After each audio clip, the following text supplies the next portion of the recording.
The top 4 teams are locked in for finals in the Adelaide Softball Premier League competition, but their places, well, it's still a bit of a puzzle left to be solved. Good afternoon, everybody, and welcome to Softball South Australia on beautiful Glenelg. My name is Eric Ballner. I'm joined by 2 legends of the game. Both have cemented their place around history. One has a field named after her. It's Annie Fidge. How you doing, Annie? I'm great, thanks. Thanks. The other one has cemented herself in history by, well, we're trying to find the last person that had 200 strikeouts in a season, and that number's still growing. Taylor Caudle. Taylor, thanks for providing some insight for us today. Thank you for having me. I'm excited to be here. Both of you are involved with the Walkerville Softball Club, who are currently in first place. You have 1 game to go. Now, if we're taking a look at the standings right now, the top 4 are set. Walkerville, Seacombe, Port Adelaide, and West Torrens. They will play for the Linda Martin Shield. Now, West Torrens, they can't move up or down. They will finish 4th. They'll play in the elimination final next Saturday. Their opponent and the 2 teams that will play in the 1-2 game are still yet to be decided. And for Port Adelaide, who play today versus Glenelg, it's opportunity and vulnerability. If they win their last 2 games, there's nothing anybody can do about it. They will finish top, and they will play in the 1-2 game. But if they lose just 1 game, the way the math shakes out, well, they drop down to 3rd, and control goes to Walkerville and Seacombe. I mean, you 2 are both involved in the finals race right now. It's got to make things a little more exciting towards an end of a year. We don't always have this. No, it's great. It's great. Everyone's got to be, bringing their best game right to the last round, which doesn't always happen. So, and it's great to be playing such competitive games right before finals. Taylor, on the field, does it add some intensity at the end of the season, which we may not always have?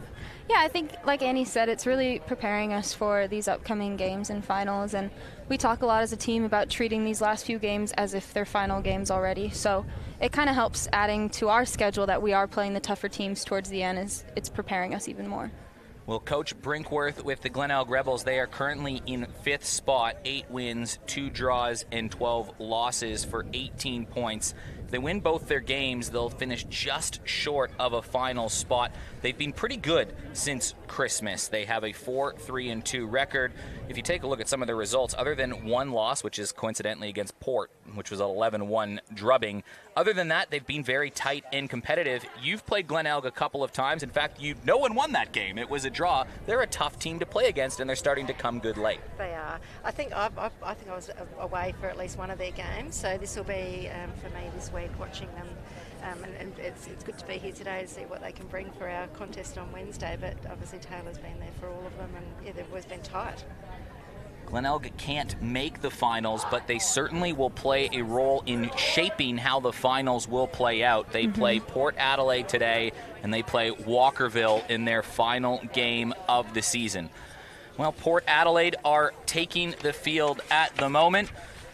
From left to right, it is Callahan, Marcelino, Edwards, and Maslin on the infield.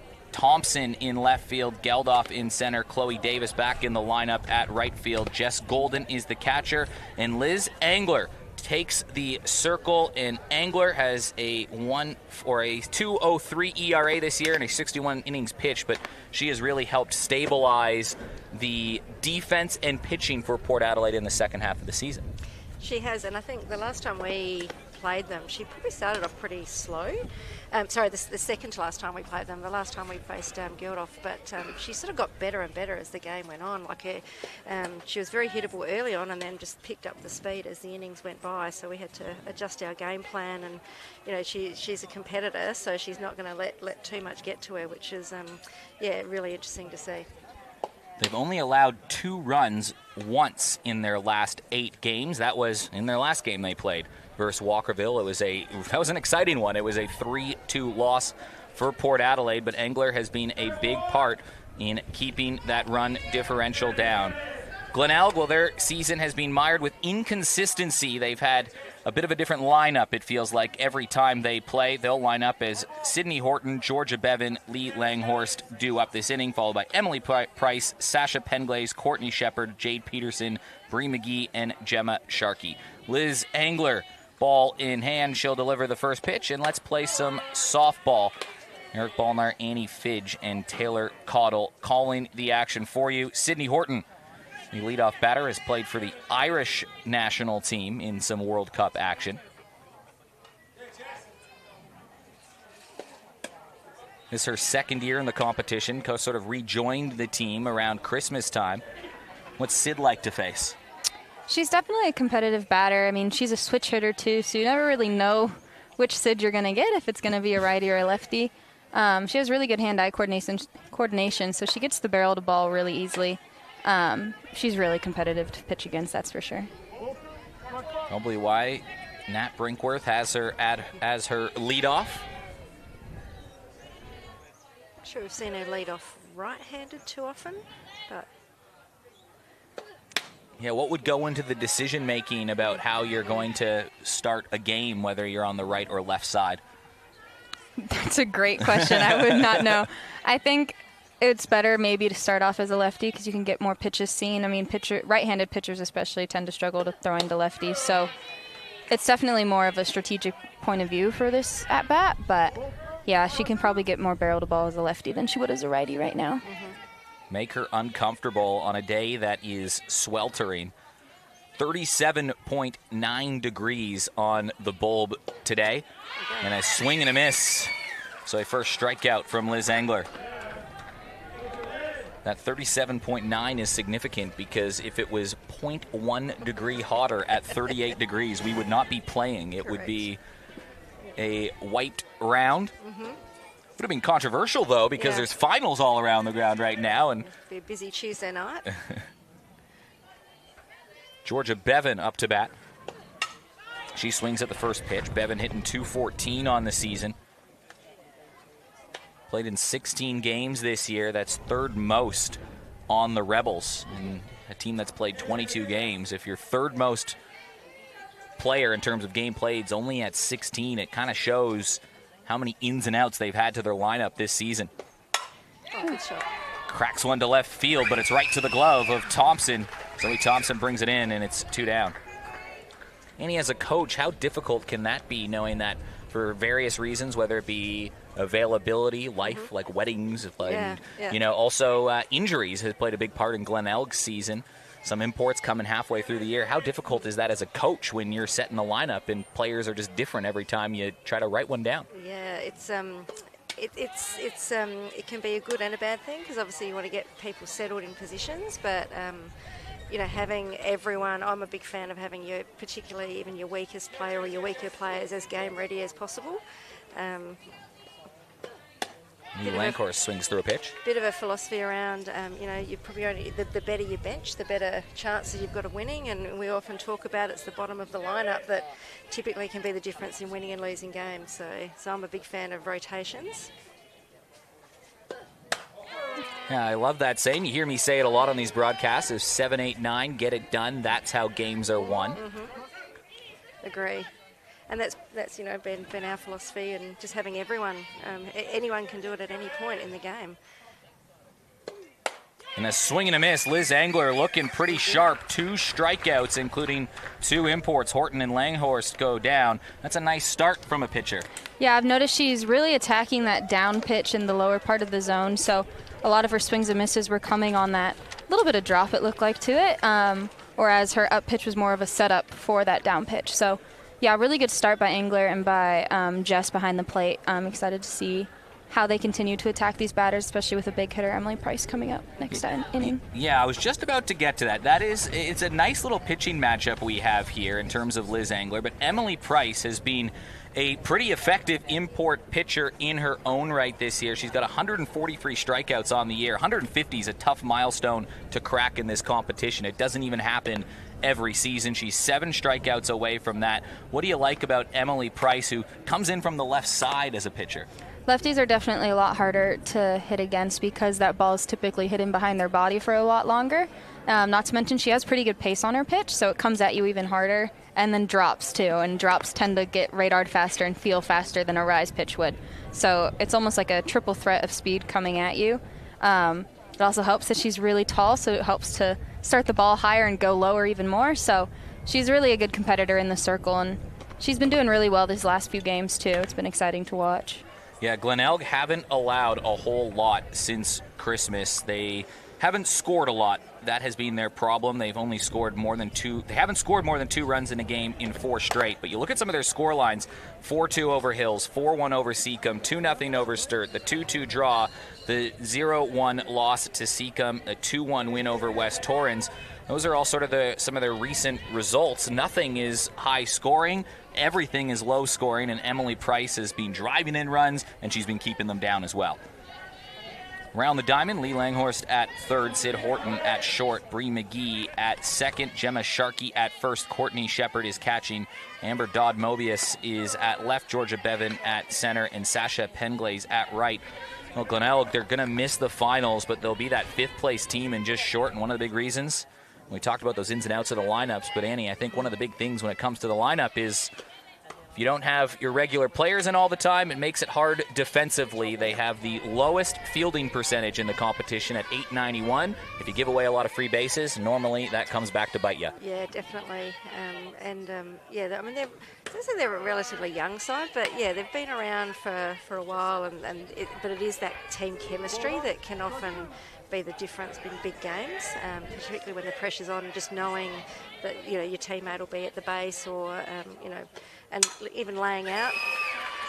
Jess Golden on her birthday pokes one to left field, and Golden increases that average. She is in a race right now with her teammate Bree Marcelino to win the batting title of the season, and Golden on the year hitting .508 with a .592 on base percentage. That will have gone up right there. Yeah. She didn't try to do too much with that pitch either. She just let her hands get to it and poked it right into left field, and it allows her to get on for some really competitive batters coming up. I mean, Bree's on deck. That's never somebody you want up to bat with runners on the bases. So a really good job by Jess to lead off the game. Bree Marcelino leads the competition with 25 RBIs. She's up next. There's Jess Golden running. She slides in safe. That's stolen base number 17 on the year for Jess Golden. She is having a phenomenal year. Feels like a lot more. Yeah, well, it's over double the next person in the race. Bree Marcelino has 8. Jess Golden has 17. Yeah. That's good because it takes that, you know, obviously the sack bunt opportunity, and, you know, obviously just even a sack bunt or in the ground he would hit like that can get her to third, and now she's in scoring position. Mm-hmm. Well, it puts a runner on third for Bree Marcelino, who can increase her lead in the RBI table. She's got 25. Her teammate Jess Maslin sitting at number 2 with 21. And those two are coming up next. 46 RBIs combined between these two players in the lineup. To put that into perspective, Hills have scored 46 runs this year. 2 players have driven in that many runs combined. Wow. That's a staggering stat. Yeah, we've got all kinds of stats in the broadcast today. I know, Kayla. I love that. Popped out towards right field, and it's in and out of a glove. That one drops down. It'll be a run, and Marcelino will hustle towards third. She'll stand up easily, and Marcelino puts the ball in play, helps cash in a run, and Port Adelaide have an early 1-0 advantage. I think that's one of the annoying parts of pitching to Bree is even when she doesn't get that god-awful rocket over the fence, she gets a little dinker that somehow always gets her on. Like, she finds a way to get on every single time, and that's what makes her such a hard batter to pitch to. So, now and then followed by that. Yes. Goodness. And that goes over the head of Bevan. She made a good play on it. It's going to be another RBI for Jess Maslin. That's number 22 on the year. It's a 2-0 lead.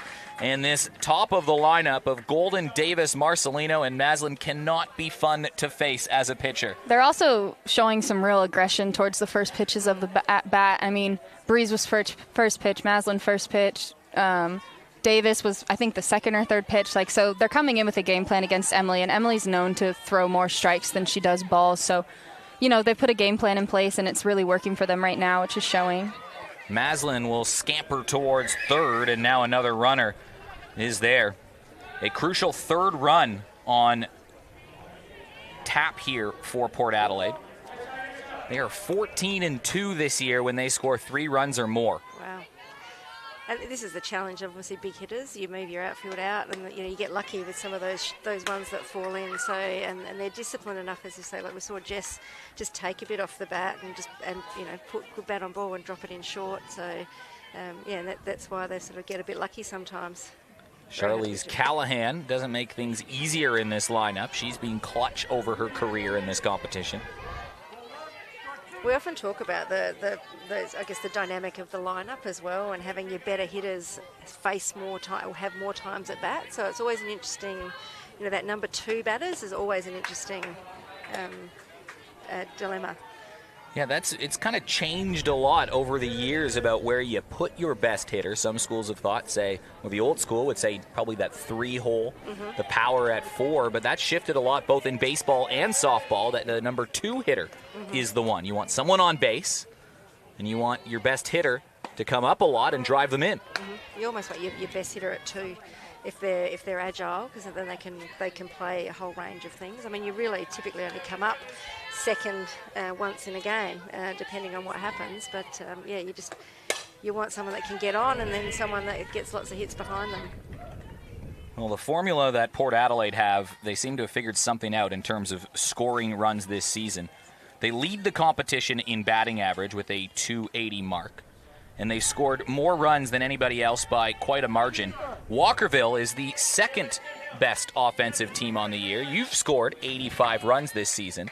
Port Adelaide has scored 129. They've scored 44 more runs than the second-place team. Make it 47 because they scored 3 in an inning. And Liz Engler helps her cause and gets that crucial 3rd run, and it's a big first inning for Port Adelaide. Again, not trying to do too much with the ball. Emily provides enough pace on it that you don't have to swing too hard. And, I noticed Price was starting to throw more off speeds to these later batters because her hard was getting hit, and Engler took advantage of that and just found a gap.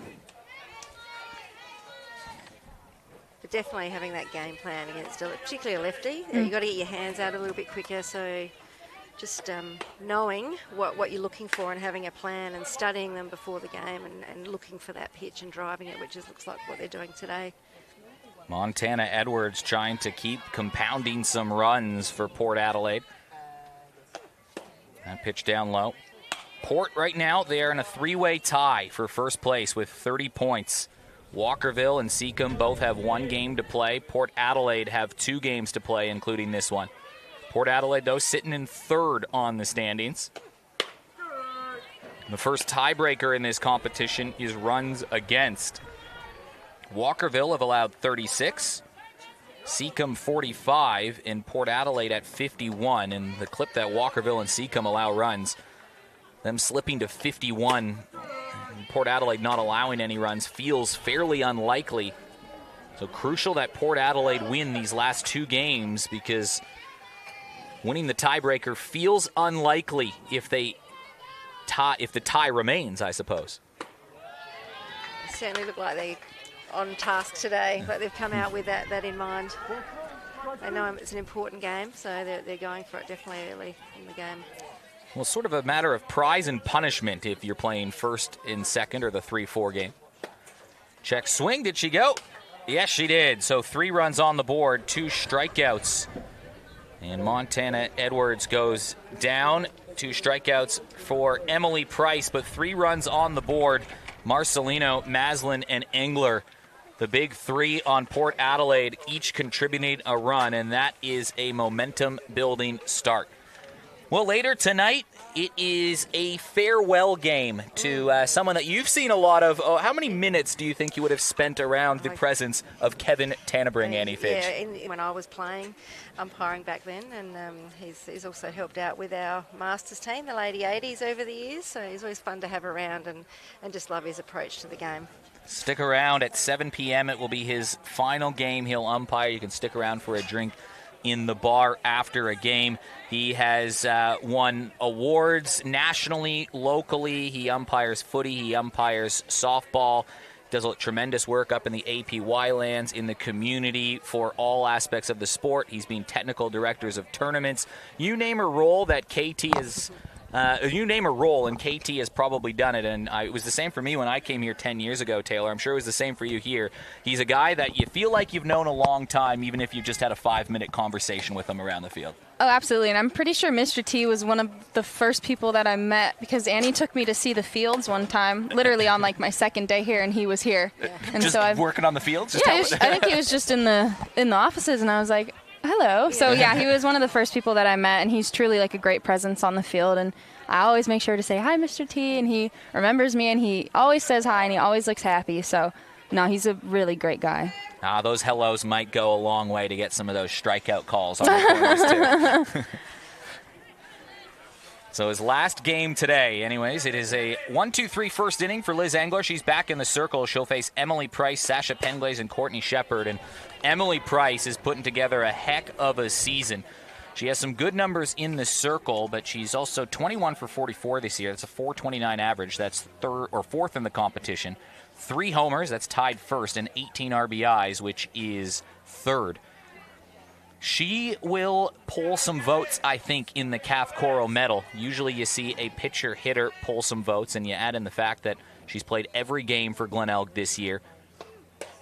Even when Glenelg lose games, she has been producing, so you'd think she's just going to trickle along votes throughout the season is kind of how these things play out, Annie. I need to say the scores haven't been too many blowouts, so she's played a big role in scoring runs and getting outs for the team, and you know, always sort of look at this, like who else is taking votes away from her, and there probably hasn't really been one particular player that's also dominated every game, so she's probably right up there in the chance to win the Kath Coral, I would have thought. Yeah, even like the loss point you make is an interesting one, because you look at a game like a couple weeks ago, Glenelg lost 1-0 to Seacombe.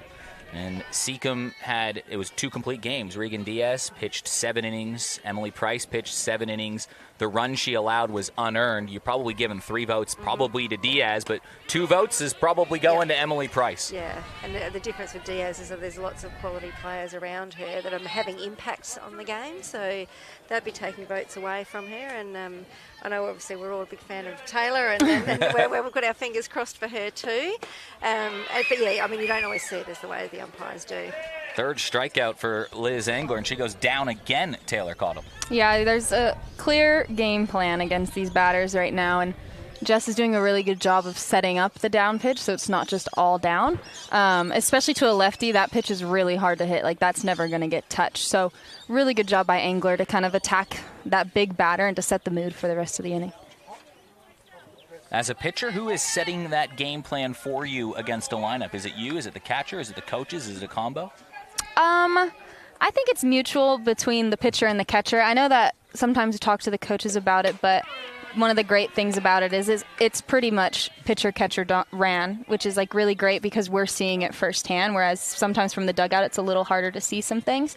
I know with me and Chelsea and even me and Bailey, we talk between every single inning and at trainings about how we're going to attack these batters, and even mid at bat, I'm like shaking off pitches and she's coming out. So it's really just about communication and understanding how these batters are swinging, which pitches they're looking for, all of that stuff. Well, Engler and Golden would have some remarkable chemistry together. This is the 3rd year that they have played on this level together. Golden's 3rd season, Engler's 4th season in Australia. A good bond between a pitcher and a catcher is so important too. I mean, you guys are involved in every single pitch of a game, so if you don't like each other, it's going to show. Couple balls, couple strikes on Sasha Penglaze. It's been a nice start for Engler. She's had 2 one-hitters in the second half of the season. Shows you how locked in she's been. This one popped up in the air. Montana Edwards has a play on it, and there's 2 down. It's a great catch in that spot, so I've seen a lot of players drop those balls, particularly this time of day. It's good there's a little bit of cloud cover, which obviously helps get that depth possession, but that ball's always right in the sun there, so good catch by Monty. Is it hard out in the heat, in the sun, when it's temperature that's, I don't know what it is in Fahrenheit for you, but 100. 37 is hot. 100? It's Is it 100 right now. According to my phone, it's 100. Might have gone down. It says 98 now. That just sounds hot. It's hot. Especially with black uniforms. Yeah. That's never fun. No.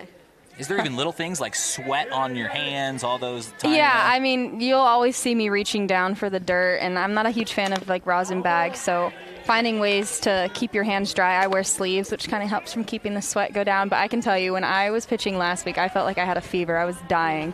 And every inning, I was holding my Gatorade, and I was holding some salt, and I was just trying to cool myself down. But clearly, I'm not used to that. I was in Boise. It's pretty cold up there. So, no, it's a little hard, especially when you have long at-bats. But Angler's done a pretty good job of having really efficient ABs. Couple funny bounces on that infield, which can happen from time to time here on Diamond 1. And there is a runner on first base for the first time today for Glenelg.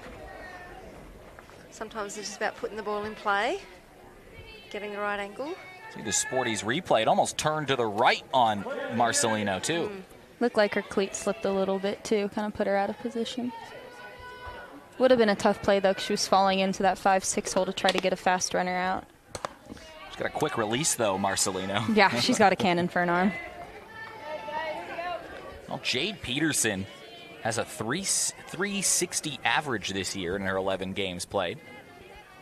All but one of her hits have been singles. And this could drop in again, but it'll drop in. And again, Jade Peterson increases that average, and there's 2 runners aboard and a tying run to the plate. Quiet little season Jade Peterson is having, but a nice average that will be above 360 now. She's a competitor, whether she's pitching, batting. Ran around a long time, and I've played with Jade and against Jade. She doesn't like to lose, so she's always going to give it whatever she can to have an impact. She's also an incredibly sweet person. I mean, I've only talked to her a few times, and when I hit my 200, she reached out and she texted me saying congratulations. So good people have good things happen to them, and she's one of them. That's a big honor. She's the strikeout queen of South Australian softball for the last decade or so, it feels like. Emily Price trying to chase down 150 strikeouts. That's a mark that Jade Peterson has had a few times in her career, but not too many players reach that. Bree McGee up to bat right now, hitting 125 on the year. In and out of the lineup too, though. Just even that hit dropping in front of Chloe out there. Obviously, Chloe hasn't had a lot of game time, I don't believe, out there this season. It's been Jess Nevis. So she's obviously come into the team for finals, and it's just having that confidence to go for some of those and knowing when to dive. So she's a great player, but sometimes just big games like that can just challenge you a little bit. And no Neves on the game sheet today, so unavailable. But there's probably 10, 11 players that could be in that starting 9 for Port Adelaide in finals, and Ben Lucas will have some decisions to make about what those 9 look like, just like every coaching staff does for their squad. Usually if you make the finals, it's because you've had 11 or 12 contributors. There's only 9 spots on the lineup card. Now, something out of nothing. The first 5 were sat down in order, but reaching on an infield, we'll see how it was scored. Probably an error, then a hit, and now a walk. And now Gemma Sharkey, a handy 9-hole hitter, has the bases loaded. 9-hole is definitely one of the challenging parts of being a pitcher, is because usually you'd want to go at them, but in a situation like this, you don't really want to give them too much to hit, because a little dinker can score 1 to 2 runs right now. Drive to right field. They'll test the right fielder. That drops in. Glenelg are going to score a pair. There'll be a runner at 1, a runner at 3, and Sharkey helps cash in 2. And Glenelg have reached on 4 straight batters. It's a 2-out rally. There's Chloe made a lot of ground to get to that ball, and just missed it. And obviously, if that gets past her, that's a triple, and 3 runs score on that. So she did well to knock it down. Well, Sid Horton is a righty this time. Yeah, coming on the other side of the plate. This is probably the scenario for more power hitting than when she led off the game. It's interesting, do you come up left-handed and maybe attempt a steal or something like that as well? Big bounce back from Glenelg. They hadn't looked like they had any sort of rhythm through the first 5 batters, and then 6, 7, 8, 9 in the lineup have all reached. 2 runs are on the board, and all of this with 2 outs to their name too. A really good response. Yeah, and they've made that adjustment. Obviously, they were going low and hard in. They've also looked like they've moved up in the box, looking for that pitch now, staying off anything that's low and away. And they're definitely not swinging at the up ball, not chasing. Glenelg likely going to finish 5th in the standings this year. They can't make the finals, but they've come out with great intent, just as they did last weekend, just as they're doing today, and I'm sure on Wednesday they'll do the same. Yeah, they're playing a really big role right now. I mean, they took a game from Seacom, which is now tied them with us. If they end up taking this game, it changes the way the top 3 looks even more. Like, they're playing some chess right now, and it's starting to affect those top teams for sure. They took a point away from Walkerville, like you said. They beat Seacom. They beat West Torrens. They did lose to Port Adelaide earlier. They're actually, versus West Torrens, they are 1-0-1 since Christmas. Versus finals teams, they have been pretty good looking through it. They've only lost 1 game. They've played 4. You never know what sort of effect the heat's going to have either. I mean, it's obviously very hot today, and some people thrive in the heat and some people don't, so it can have an impact. And obviously, it's the longer you can keep the pitcher out there, she's going to start to struggle with the heat. So she's looking a bit red in the face. Bases loaded for Bevan. Puts the ball in play, and that gets through. 1 run is in. Brinkworth will hold up the next runner. The game is tied, and that's 6 straight Rebels who have reached. Yeah, Glenelg's doing a really good job of stretching this opportunities that they've been given. And like Annie was saying, your goal in the heat is to keep the opposing pitcher out there as long as possible and keep your pitcher sitting as long as possible.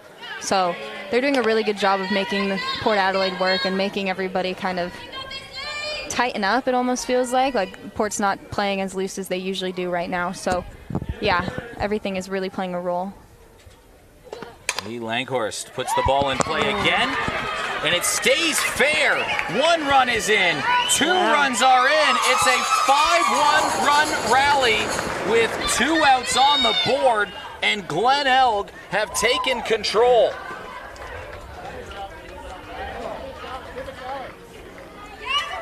If I'm correct, Emily led off this inning too, so they've batted through the lineup.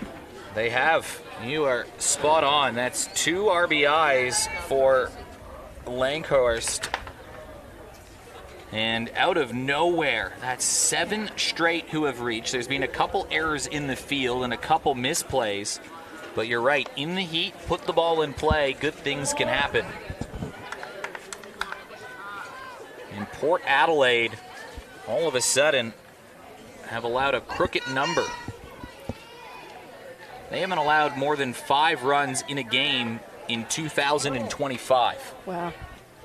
Oh, wow, really? And the most runs they had allowed was 3. They won 9-3 versus Sturt on February 1st, and they lost 3-2 versus Walkerville on March 8th, which was last Saturday versus you and Walkerville. This is the most runs in 1 inning than they've allowed. Wow. In fact, it's more runs they've allowed in over a month combined in 1 inning. They've allowed 5 runs since February 9th total. It is March 15th. They've allowed 5 runs in the last 5 minutes. But I think that's a testament to Glenelg. They're a very gritty team. Yep. Like, they make the most out of what they do, and even if they get on with errors or dinker hits, like, they are gritty, and they find ways to get on, and they find ways to score, and they're just kind of, it's being amplified right now because of the fact that it's all happening in 1 inning. Now Emily Price can really bring the hurt. And she almost. She just missed that. Pitch riding a bit inside. And as we said, it's like sometimes the bottom of the lineup, so they've batted through the lineup, and you know that tail's done its job and got on and allowed for some of the bigger hitters to score runs. Emily Price started this inning. She struck out. This ball is cutting. Will it stay fair? It drops in just foul. That could have been trouble.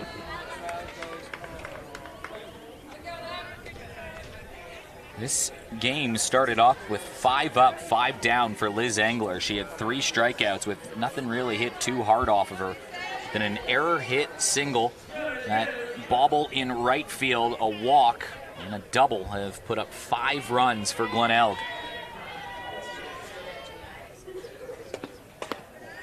She hasn't done much wrong. And now that ball slips away. It's going to put a runner at third. Sorry. But yeah, pitching and catching there, they haven't done much wrong. Like they haven't hit the ball hard. They've just been putting it in play. So, you know, there's not too much they need to change about their game plan right now. They just need an out. It's a funny game, softball, isn't it? Sometimes it can feel like an easy game. Other times it can feel like the hardest game in the world. Mm-hmm. Yeah. It's a tricky mistress, that's for sure. Emily Price up the middle. They'll add another to the board. It's a 6-run inning. An RBI for Emily Price, her 19th of the year. It's 8 straight who have reached for Glenelg. 6 of them have touched home. What an effort from the Rebels. It's been a very long inning, too, time-wise. I mean, if I was angler right now, I'd be craving some water or something. Someone cool time. Yeah. This is when I'd be looking at Annie in the dugout, please. Someone cool time. Yeah, 38 degrees today. That's about 100 Fahrenheit if you're watching stateside.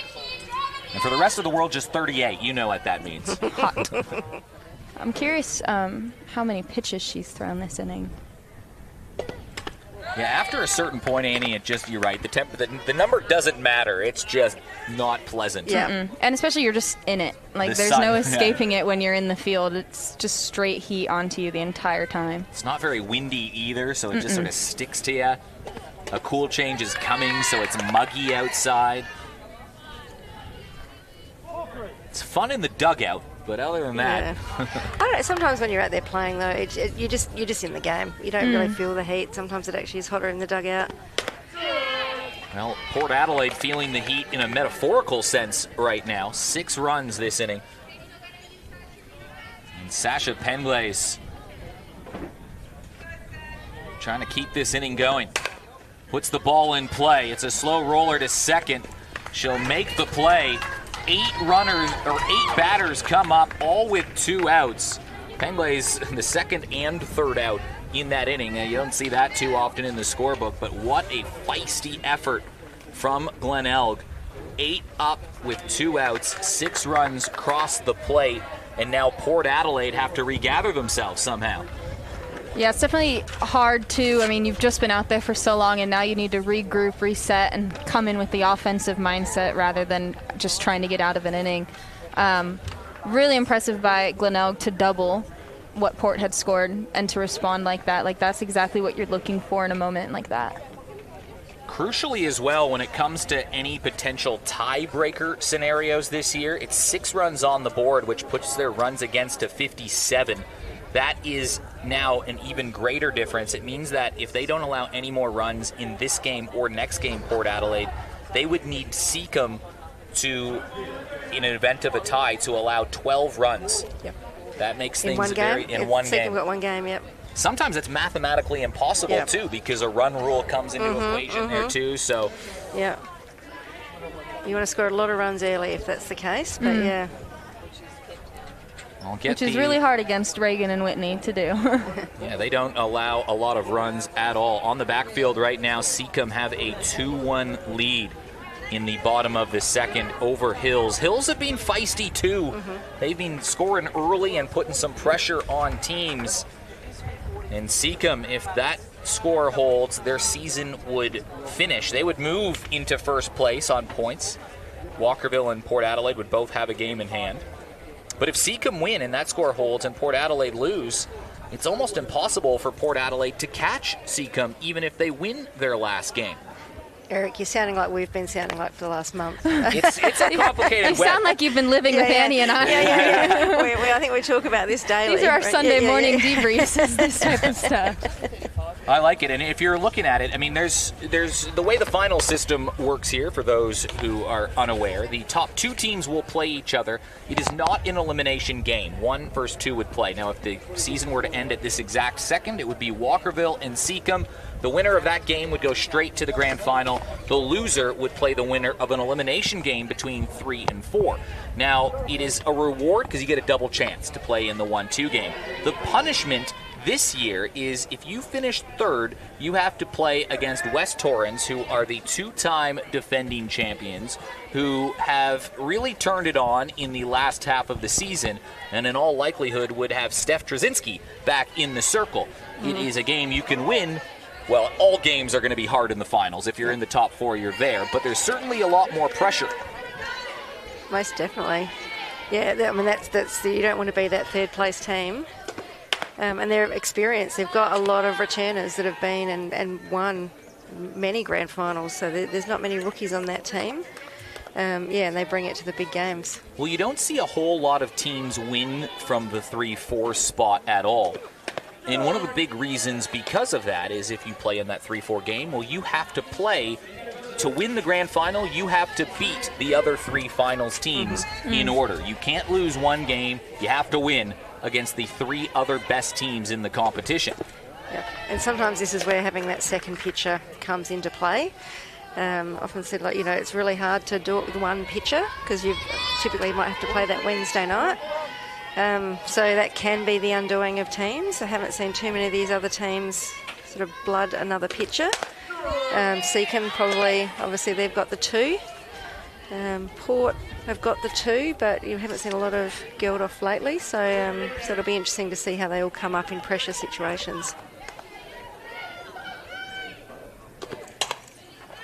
This popped up in the air, a diving effort, and what a grab from Courtney Shepherd. That's what you need to see when the game's on the line. Good job.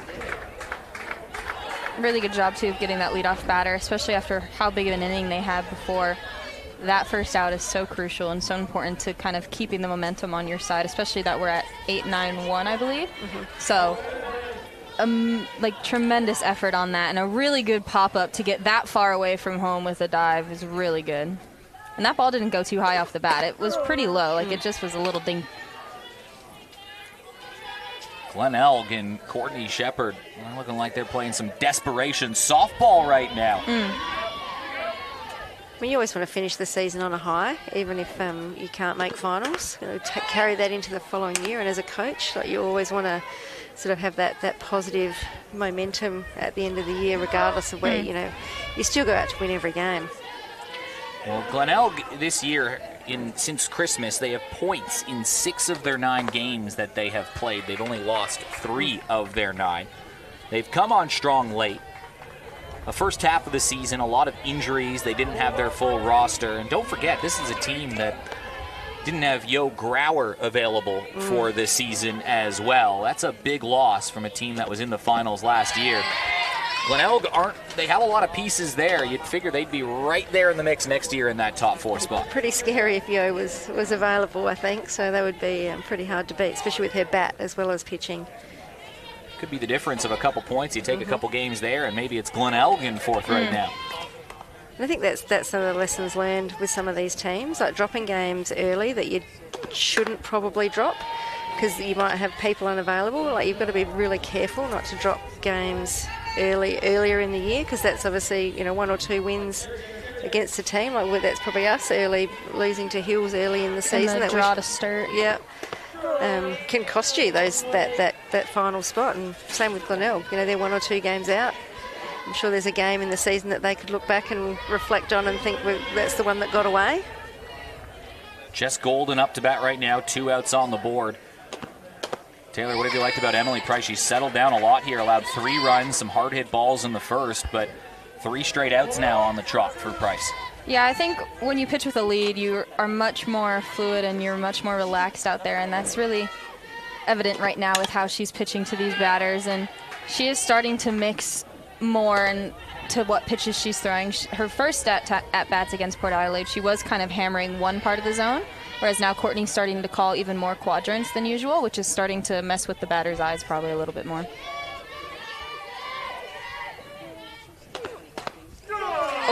Golden down on a dramatic strikeout call. Shades of Leslie Nilsson making the call. It's 3 strikes in a 1-2-3 inning. That's 4 strikeouts in the game. Brings up 147 on the season for Emily Price, and that is a settling inning for the import pitcher. Yeah, really good response by Glenelg as a whole. I mean, Courtney with that awesome catch in the beginning, and then Emily and Courtney getting the 2 strikeouts at the end. Yeah, kind of solidifies that rampage that they had in that second inning. So, yeah, really good response by Glenelg, and I'm excited to see what they do now if they face Angler again. Well, we had some Cath Coral talk earlier in the broadcast. The Softball Association Awards Night, they are coming up in, what is that, the 20th? It's in like 10 days from now, or 8 days from now. Yeah, not this Sunday, but the following Sunday. And we will find out who will win some silverware. Taylor, your name, I'm sure, will be in the mix for some awards, as Walkerville have moved themselves into contention for a top 2 spot. But it's always a fun night. It's a good social night. We'll know the final 3 teams of the Premier League competition at that point. Well, I think will we know our winners of B grade by then, or is the B grade the same grand final day? Yeah, same grand final day. So Okay. but we'll know who's in all the grand finals by then. It'll be a fun night. It's a good price as well. It's nothing too unreasonable. So scan that QR code, and we hope to see everybody next Sunday night at the top of the Arc, thanks to Sporties and the Arkaba Hotel. We're about halfway through this game, 45 minutes through. If you are just joining us, it has been a wacky one. Port Adelaide stormed out of the gates. They scored 3 runs pretty early on. Golden, Marcelino, Maslin, and Engler all had put the ball in play, scored some runs. A big double from Maslin mixed in there. They led 3-0. Engler started off 1, 2, 3, 4, 5, but then out of nowhere, 8 batters reached with 2 outs on the board for Glenelg. They scored 6 runs in their last half innings, and it's settled down since then. So that is where we're at right now. Glenelg lead 6-3 over Port Adelaide, a game where Port Adelaide still control the destiny to finish top in the Premier League competition. If they lose control completely, and it goes back in the hands of Walkerville and Seacombe. We've had some exciting finishes over the years, for sure. Still plenty of game time to go. This will be an interesting inning for Port Adelaide, too, to see how they come back from a long defensive inning, short offensive inning. And to see how Engler acts and reacts to it. I mean, she had a pretty short sit down in the dugout, so coming back out, seeing if she can attack the zone, attack the batters, and get out quick.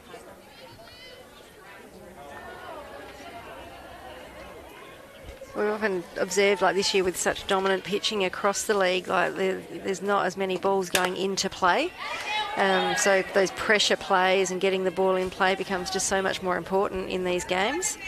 You don't have to hit the cover off it. You don't have to be hitting it through, past, over the outfield. Just sometimes just putting the infield off of their stance and hitting in the gaps can make all the difference too. Ball hit up the middle. A nice pickup, though, from Engler.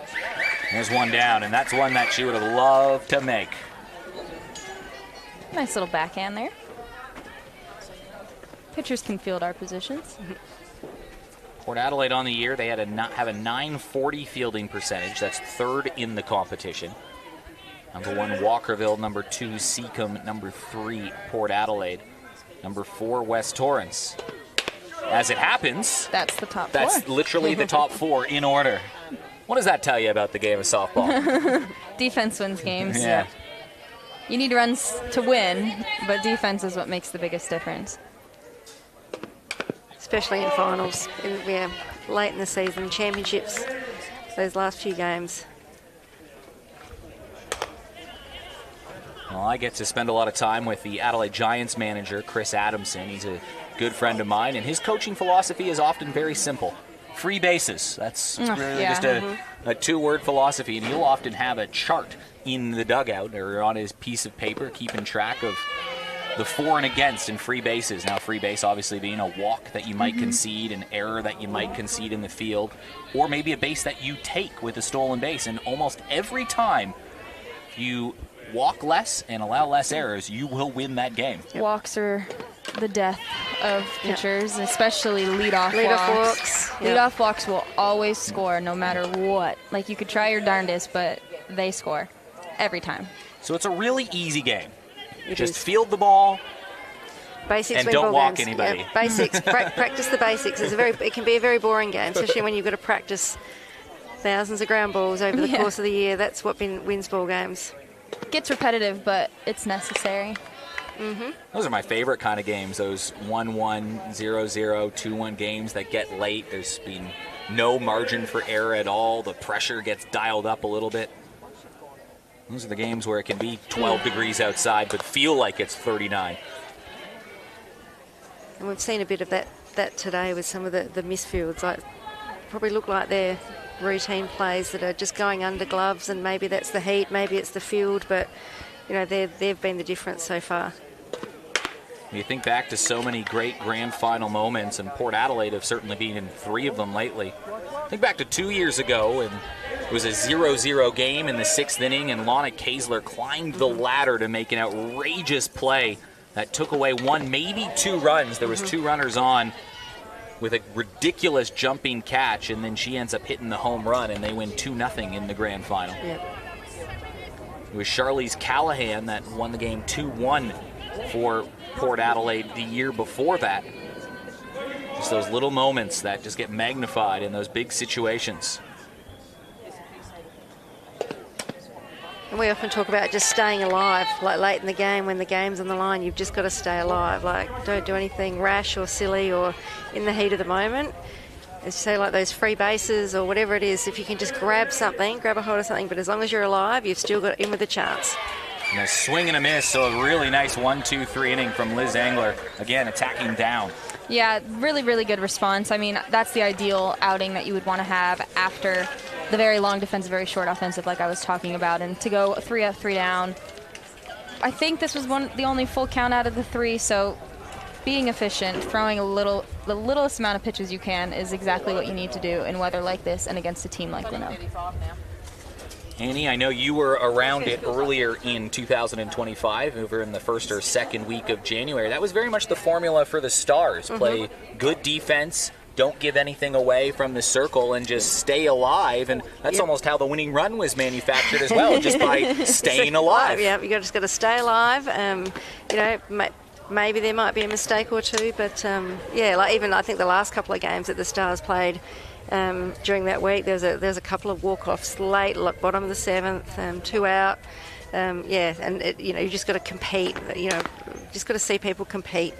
And as a coach, that's all you can ask in any moment, any given moment. Just make sure you're competing, and you know, anything can happen. 2, 3, 4 in the lineup for Port Adelaide.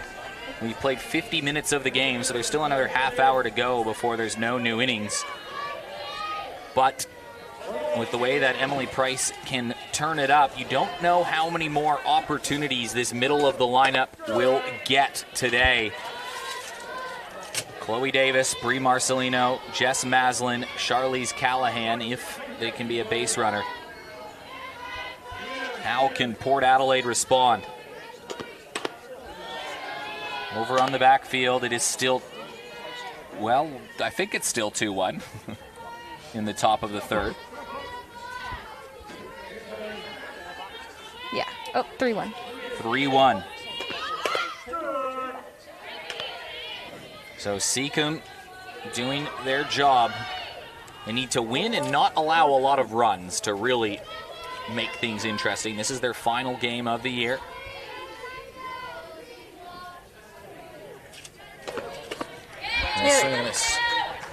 The other thing to keep in check is like the number of pitches. Like we talk about, you know, it's a team game, team batting. You know, quality at bats includes, you know, 7, 8 pitch at bats. And if we can take pitches and, you know, a game like this in the heat, you never know what can happen late in the game once they get up to that sort of 85 pitch mark. Well, Brie Marcelino up to bat right now. What a season she is having. Her second with Port Adelaide, 3rd in Australia. She's a lethal batter. She's probably one of the few in this competition where I just genuinely don't know where to throw it. Because no matter where I put it, just called foul. That would have been a lot of bases. Yeah. A lot of dirt there, a lot of dust. Yeah, to look at the replay on that one. A lot of dirt came up on that one. But, yeah, she's one of the few batters where I'm like, I don't know where I can pitch it besides just nowhere that you can possibly touch it. So Sporty's replay, tough to see on that one. That went a little too quick for my That can happen off the bat of Brie Marcelino. Exit velo is very high. Well, she's hitting .520 entering today. That's first. Her .636 on base percentage, also first. 8 stolen bases, that's second. 25 RBIs, that's first. 3 home runs, equal first. Wow.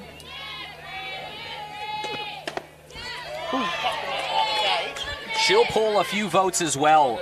Oh, absolutely. Marcelino. She is in a two-person battle right now for the batting average title, though Sophie King is still in the mix, needs to have a couple things go well. Marcelino on the year, 26 for 50 in her at-bats. And a bunch of walks on top of that to really increase the on-base percentage in those plate appearances. Being on base today, she drove the ball to right field and was misplayed and helped score some runs early. Now she cracks one to left field. That will find the grass, and Marcelino will take a turn and try to hustle into second. It's another extra base hit for Brie Marcelino, who keeps cementing her place at the top of the batting average leaderboard. Great job to that pitch, too. Looked like she was slightly early on it, but had good enough hands to stay through it long enough to keep it fair. Such a smooth swing to watch, isn't it? Really level. And the gaps just get bigger the further the outfielder back, so you know it goes, adds to the chance of getting a hit there. Jess Maslin piecing together a nice season too. She's got a homer and 21 RBIs. Entering the game, she's hitting .370. She's 1 for 1 with a double and an RBI today. And if you were to look at Jess Maslin's stats from any other season, it would read about the same. Yeah. Remarkably consistent. So consistent. And just the demeanour doesn't change. She's just zoned in every pitch. Got a lot of power, Jess Maslin.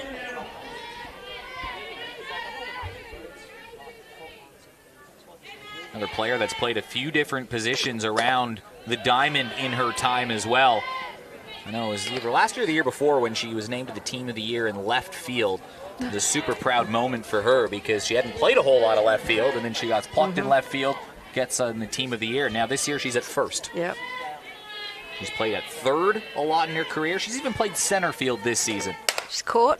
This one popped a mile up in the air, but it could be tricky in the sun. It's in that bit of a triangle, but Georgia Bevan charges under it for the second out. Really good run in on that ball. It was in the air for a while. And a bit later in the game, you might think about putting Jess on in that situation, setting up a force, but that would bring up the tying run. So maybe in this situation you might. We're probably not quite there yet in terms of the timing of the game. Well, Emily Price is 1 out away from getting through a damaging part of the lineup without any damage. 3 of the first 4 batters scored to start the game for the Magpies. Liz Angler retired the first 5 she saw. Port Adelaide were in command. Then a 6th spot with 2 outs for Glenelg. Port Adelaide are on the verge of not controlling their own destiny when it comes to finals positioning.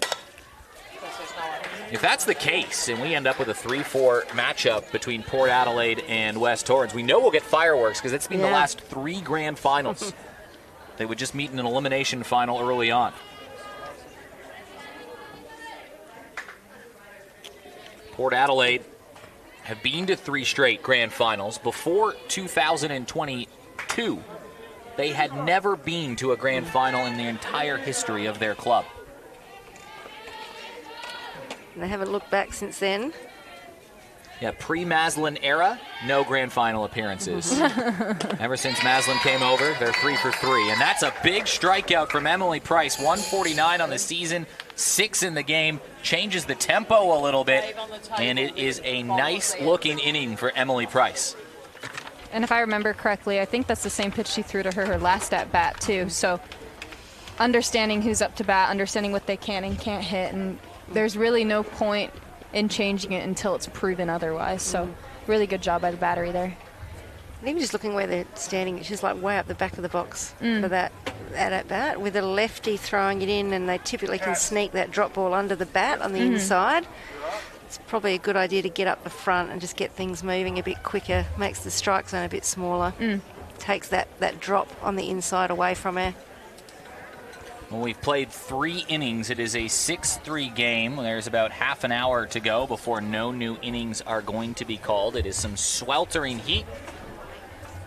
And, I mean, this one might be better for a grand final Saturday night, let's say, when we know we're down here late March. It's about 25 in the day, and quickly West Beach. How many times have you been at West Beach on a day like this, and it gets cold at night? That's why Happy Lapco can help sort you out. They're actually part of a prize pack now for Player of the Match. One of those heated scarves that can last 4 hours. I wish that was a prize during some of my televised games. I could be using that. It's the trifecta that we have on offer today. Neely Peterson won it on Wednesday night. It gives you protection from 3 things. Sparms, you get for the Player of the Match. That can protect you from the sun with those nice arm sleeves. Protecting you from the cold is those that scarves and sleeves from Happy Lapco, and protecting you from hunger.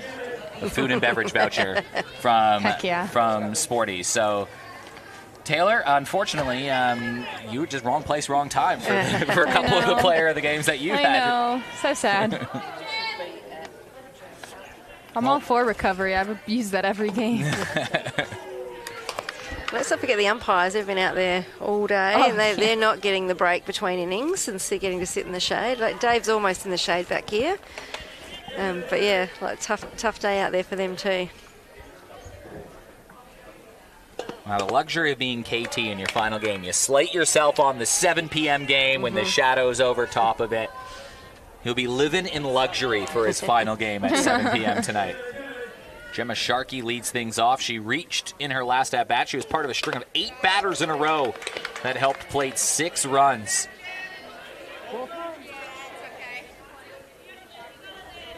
This Glenelg lineup, though, is about the strongest that you can present. They've got healthy late. Just missed in a leadoff walk. I don't mind that pitch. That was a good pitch to throw on 3-0. You don't want to throw something obviously right down the middle, but it was a pretty good looking pitch to me. But I'm a pitcher, so I think a lot more looks good. And having been a catcher, I obviously, study the catchers in the games, and you've got to really look at where their glove is in relation to their knees. You get a lot of people out there cheering and saying that was a strike, and it's good to see teams behind their pitcher, but you've really got to look at it and think, sometimes they're hoping for something, but they're way outside. Well, Sid Horton, the Irish international, also strong American roots in the Chicago area. Now she's gone left, she's gone right, and now she's back as a lefty. Which is interesting because in our game against Glenelg, she was lefty for all her at-bats. So I would really like to pick her brain about what determines which side she just goes on for her at-bat. It's the military approach today. Left, right, left. I wonder also, it probably depends on the pitcher as well. I mean, I don't really know. I'm not a hitter anymore. I can't say, but...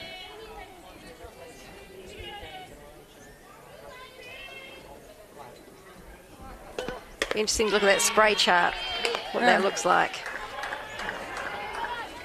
Well, a swing and a miss, so Sid Horton goes down on strikes. And that is strikeout number 6 today for Liz Angler. Georgia Bevan reached on an error, put the ball in play. Good things happen, and she'll put the ball in play. That is a base hit. Doesn't do too much with it, but 2 runners on with 1 out. We've been talking stats throughout there. I love my stats. I know every time I ask Taylor Cottle about stats, she just plays oblivious to it, which is cool. I respect that. But I'm a stats guy. Glenelg do not have a stolen base this season. Wow. Not one.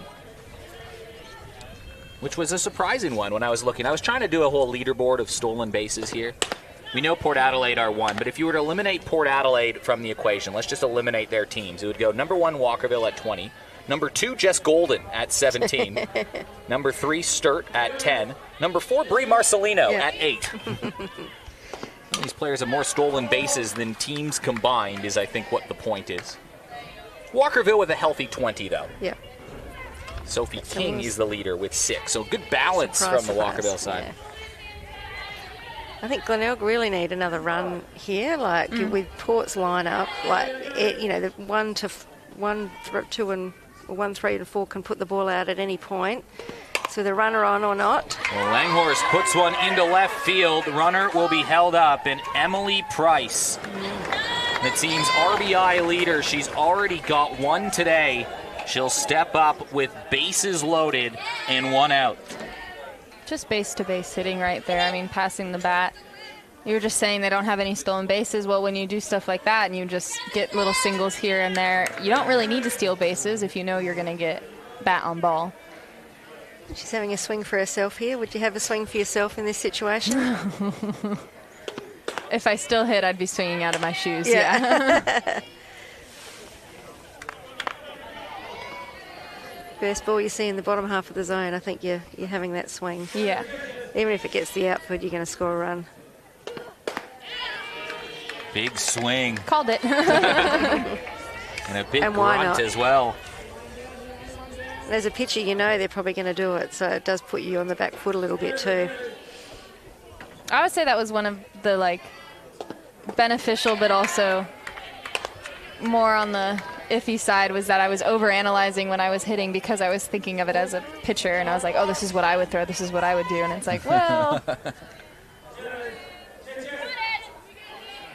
Langler looks a bit toasty out there, battling the heat in the circle. You can tell she's working a little harder, I think, than what she normally might have to. Mm-hmm. 1 out on the board right now. A walk and a couple singles. Emily Price has the bases loaded, and there's nowhere to put her. So good at that. She doesn't need to swing to score a run, and a free base proves costly. That's 2 RBIs on the day for Emily Price. That might be just that run that they needed. As I said, 1 or 2 on base, and Marcelino up can put the ball out. Golden can put the ball out. Maslin can put the ball out. So you don't want that to happen at one pitch. Port Adelaide can score some runs in a hurry. They've scored over 7 runs 3 times since Christmas. In that stretch, there's a stretch of 8 games, a 9-3 win over Sturt, an 11-1 win over Glenelg, and a 9-1 win over Hills. And again, that leadoff walk scored. Just like we talked about. Yeah, you called that one.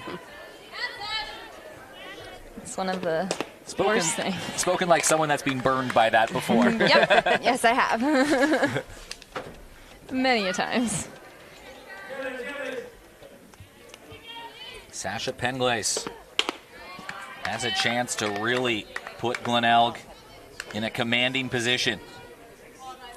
And I think if you look across the year and across every game of softball, the more strikes early in the count is going to win ball games. Messaging to young pitchers, just get in front. Batters quite often get themselves out. It's a tough thing to do to hit a moving ball, so if you're putting the ball in the zone early and getting into pitcher's count. Crack to left field, taking a step back is Thompson. She makes the play. It was hit deep enough to score the run, and the ball slips by as well. You have to be careful with those. Both runners will advance. And it is an 8-3 lead. So a walk and a sack get the job done for Glenelg to put another 2 runs on the board. That's definitely one that was hit far enough that the runner was going to score at home, and ideally you would want to leave runners on first and second. So I ideally would have wanted my outfitters to throw to 3 on that one to stop anybody else from moving. Yeah. Had the ball been stopped by Jess, it might have kept them there, but you never know what's going to happen. So obviously right there, went through, runners moved up. And sometimes you got to take a chance with a hop on this field, which is not something I'd love to take a chance on. But yeah, it's that left fielder, Zoe. You're not running in for the catch. That's going to be a tough catch on standing. So you're right. Ball should have always gone to third on that one. Flared out towards right field. It's a tricky spot. That drops in. And a couple runs are going to score. Courtney Shepard with 2 RBIs on the single, and it's a 7-run lead for Glenelg. Wow. Nearly in run rule. A 10 spot in this game for Glenelg.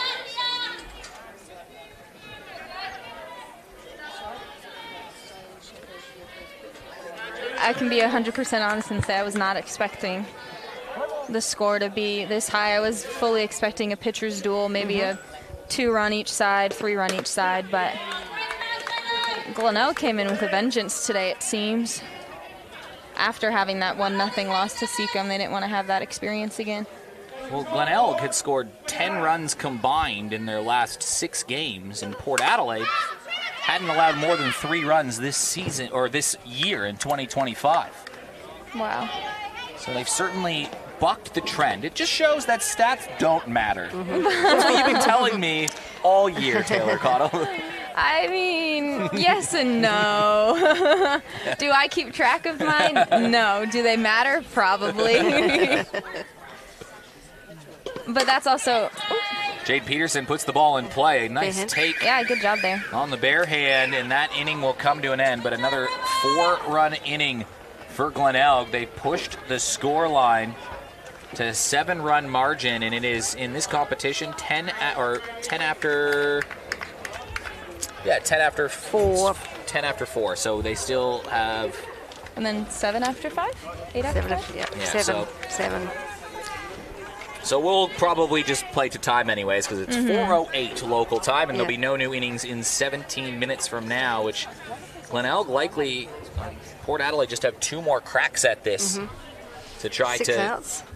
Get back into this ball game. Seacombe on the backfield are still leading by a score of 3-1, although I'm getting the update right now. Still 3-1. We're in the bottom of the 4th, and we are getting late right now in that one. So if that score holds, it makes it very tricky for Port Adelaide. They would need to win their last game, and they would need to hope for results as well to bounce in their direction in order to get back in the top 2. I think anyone, to be honest, like those top 4, also anyone can win on their day. So you have to be right on your game, doing your homework. I mean, this is a bit of a lesson in, Glenelg got nothing to lose here. They're not real. I mean, apart from their own, positive outcome and whatever, but it's just a bit of a lesson in playing free. You're letting your team play free, and amazing things can happen when you start to put the pressure on. You don't always play at your best. So how do you create that approach and let players have a bit of fun and just play free and be who they can be? So it's good to watch. Well, a win would secure 5th on the ladder for Glenelg, and this is their 10th game since the Christmas break. And if the score holds, they'll have only lost 3 games of those 10. 2 of them have been draws, but a 5-3-2 record. And if you told Glenelg saying, hey, you're going to get points in 7 of your 10 games, you'd think they'd be right there near the mix of it. And it looks like they're going to finish just short of a final spot. It was really that game against Seacombe, wasn't it, that was a close game that they just lost, I think, a couple of weeks ago, that they were still in it up until then. Yeah, they needed it. And a bunt ended up being the big difference by putting the ball in play. So what do you do here? Do you just throw a lot of balls and make her run the bases? Well, I feel like I'd go at her. I mean, you've got a 7-run lead. The worst thing to do is, like you said, give free bases to them. So go at them, let them earn it, let them get hits. I'd much rather give up a hit than give up walks. Don't forget, this Port Adelaide team has scored more runs than anybody else. The next closest competitor, they have scored 44 more runs than. Yeesh. It is a significant margin. Everybody's kind of around the same mark, right? Like Walkerville, 85 runs, Seacombe, 80, West Torrens, 80, Glenelg, 72, although now 82 runs. Sturt with 67. 129 is a significant outlier. And this is that dangerous part of the lineup where there's Engler, Edwards, Geldof, and Thompson. It's 6, 7, 8, 9. If 2 of those batters get on with 2 outs, you turn it over to somebody like Golden and Marcelino and Maslin around the corner. That's the formula for a very big inning. Absolutely. And probably Port Adelaide's best path for a comeback is to have a couple base runners from the bottom part of the lineup and then, well, let the top of the lineup eat like we know they can do. Ball put in play. That's a nice trap by Langhorst, and it is 1 down. She's had a pretty good day today in the batter's box as well, I believe. Yeah, she's had 2 hits. She's had a couple RBI. She's had a nice play over at third. Emily Price has been money as well since allowing hits in 3 of her first 4 batters. Since then, she's allowed just 2 hits. She's got 6 strikeouts in that time as well. She's sitting on 149 for the season.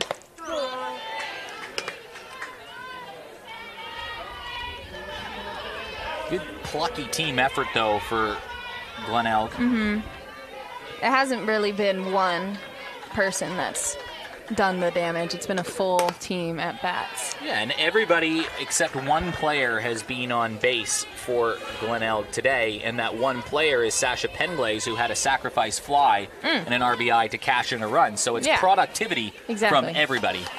Everybody's been on base or had an RBI today. And as a pitcher, you love to see that, and you love to have that backup from your team. And even though she's had 6 strikeouts, that's still been 6 other outs, 7 strikeouts. And that's number 150 on the season for Emily Price. That would lead the competition in most seasons. It has been a phenomenal year for Price in the circle. She's done it with the bat on the season.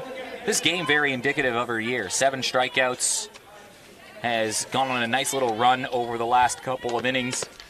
And Price also has 2 RBIs with the bat. She almost looks like she's just turned it up a notch with that pitch. Kate Geldof up to bat. It was a 2-out rally that scored 6 runs. It started with 2 outs and nobody on in the second inning for Glenelg. Scored 6 runs out of it. That is the difference so far. Can Port Adelaide try to muster something similar? To do that, they have to break up a run of... It's been a great performance for Emily Price, and crucially, no walks today from Price.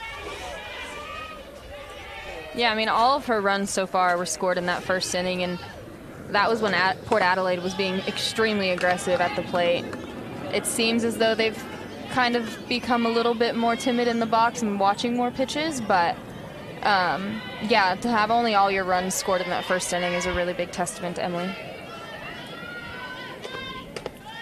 And how often do you see that with the pitchers that give up a couple of runs and then shut it down for the super common? Yep. As much as you hate to admit it, sometimes you're just not ready for that first inning. Or even if you thought you were ready, the other team was even more ready. So Ground ball again over to third. And that ball thrown away, and that's going to put a runner in scoring position. We talked about free bases. Looked like she just rushed the throw a little bit. And it's a runner in scoring position with Zoe Thompson coming to the dish. Looks like it might be a pinch hitter.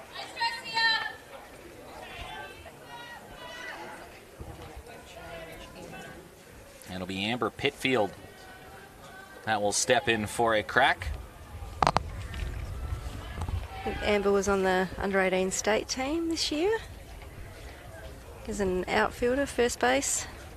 On the theme of under-18s, 3 South Australians named to the under-18 national squad, Annie Yes, Fitch. that was great. Great to see. Well deserved, and I know all these girls have been around the mark a long time, and we see them play week in and week out, but yeah, it's good to see them turn it on at a nationals, and yeah, hopefully they get to go somewhere fun this year and expand their experience and play some international ball. It's always awesome seeing young talent too, especially the 3 that made it are very talented individuals, and they've got so much more to go and so much more to grow, and it's just kind of exciting to see how much more they can grow and get better at their sport with this opportunity and with coaches that they're going to be getting through this. So yeah, it's a really cool opportunity for all of them, and it's really good stuff to see. Lenny, 10 years ago, how many South Australians did we have on the Spirit squad in that top team? Yeah, probably always had, there's always been sort of one or two. Pitfield with some pop. This one going back, it drops down. The under-18 state player with a double, and it's a run on the board, and they'll turn the lineup over. You said that perfectly, Taylor Cottle. Woo-wee! That came off the bat pretty hard, too. Yeah. Like, that was a solid hit off of that bat. There was no cheap shot about that. That was earned 100%. Yeah. And she's a quick runner, and having done a bit of selection to help with the under-18s, she's got wheels. If she can be more consistent with the bat, she'll be a real threat in the coming years. Well, Jess Golden up to bat right now. They need a run here. This will be the last time that we'll see Golden today. She scoops that one. Will this drop in? It's an awkward one, and what a grab. Sid Horton ranging across the diamond, and if that drops, that's trouble. And she preserves what's a 6-run lead. It's a really dangerous batter to get out first pitch. I mean, Jess does a very good job of just always finding the ball. And typically she finds the ball pretty hard, so to get her chasing on that first pitch is really good for Glenelg and Emily.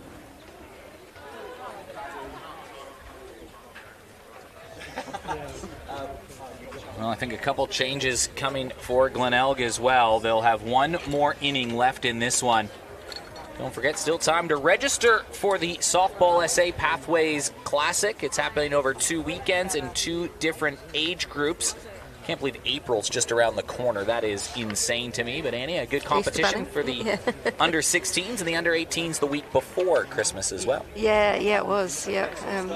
I mean, I think that you just got to play more. We just got to, we tend to always be competitive. We train hard. We probably train just as much as everyone else, and just having those opportunities to put it into practice and, fail and fail fast, and as players, just get better and better all the time, and just challenge yourself. So yeah, all for it.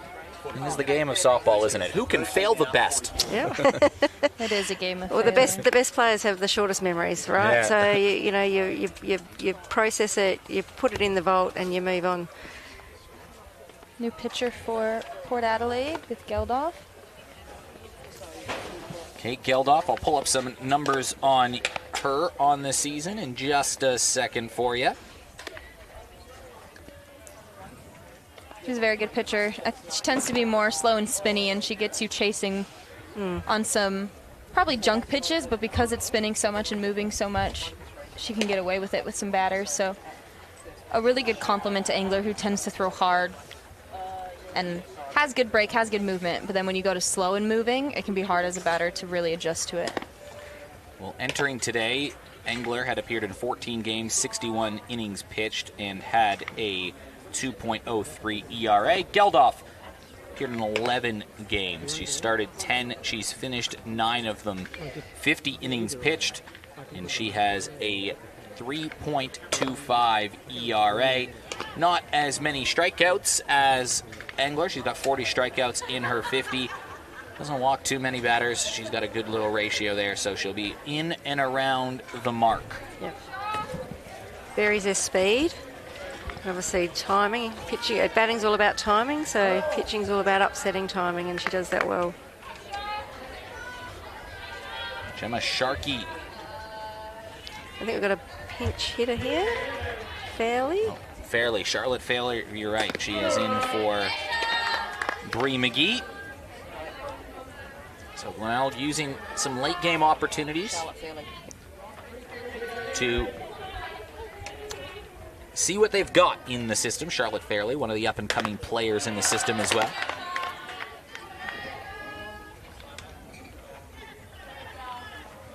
A 10-4 lead for Glenelg. I don't think anybody would be surprised to hear that Glenelg has won a game. If they win this game today, they've got the quad on the back half of the season. They'll have beat all 4 of the finals teams. They are a very competitive side. The score line is completely against the grain of every belief system you might have had coming in. Well, we've always talked about it's 3 runs, but you've been winning games. And, you know, we sort of go, like, most of the pitches, you know, if you can get 2 to 3 runs against them, like, they've been quality. So it's, like, to score 10 against one of the top teams is a great outcome. Well, I threw out that stat earlier that Port Adelaide are 14-2 when they score 3 or more runs in a game. They are not looking like that's going to... They're on the verge of 14-3 unless something crazy happens. Well, they get the last at bat, so you never know. Especially if there's an offense that you'd like to roll the dice with. If you were to pick any lineup in the competition, it would be the one that has the most runs, most RBIs, most home runs, most stolen bases, and the highest batting average. Yep, and they're at, you know, the top of the lineup, so I think they just had Golden, so there'll be 2, 3, 4. Good place to start. Golden will have to bat again if they would like to come back. Well, most likely. Theoretically, they could go back to back to back to back to back to back home runs. Seven solo shots in a row. Yeah, plausible. I don't know if you saw that college baseball highlight from the week where Kansas hit back to back to back to back to back home runs. 5 straight homers. Oh, wow. An Aussie hit one of them. Chase Diggins had a 3-run shot in a game where they won 27-1. Wow. I was at a game 27-1. Yeah. watching at the Mary Nutter a few weeks ago in Nebraska with Geordie Bull. They hit back to back to back to back home runs, four in a row. Insane. Against San Jose. So, yeah. I think against 2 different pitches. Yeah. I sort of walked to watch another game at that stage and came back and thought, wow, that changed quickly. They were right in it until then. Well, that was the criticism after the game in that particular one, is they left the same pitcher in that gave up 5 straight home runs, and I know the pitcher was audibly kind of like, "Are you kidding me?" Yeah. Like, There are some times where you just kind of look at your coach and you're like, really? I'm still out here, but could have been a learning opportunity for him. You never know, but yeah, that's a little bit brutal. What made it more jarring is that game was played at the home of the Minnesota Vikings, so there was just football lines all throughout the field. It looked strange. Yeah. Horton has gone to righty. Alternated every at-bat so far. Military, left, right, left, right. So you can switch boxes in the middle of an at-bat, but the pitcher cannot be on the plate. We've had a situation many years ago where the batter was switching and they basically had set her up. She was on the plate, swapped boxes and was called out. I'd love to see that now.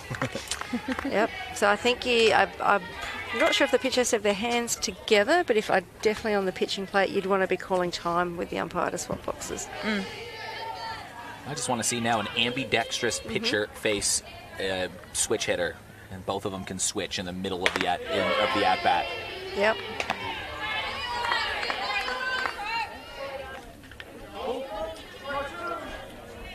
I don't know how switch hitters do it. That seems like way too much coordination for my like. I have trouble hitting right-handed. Hard enough just to hit. Yeah.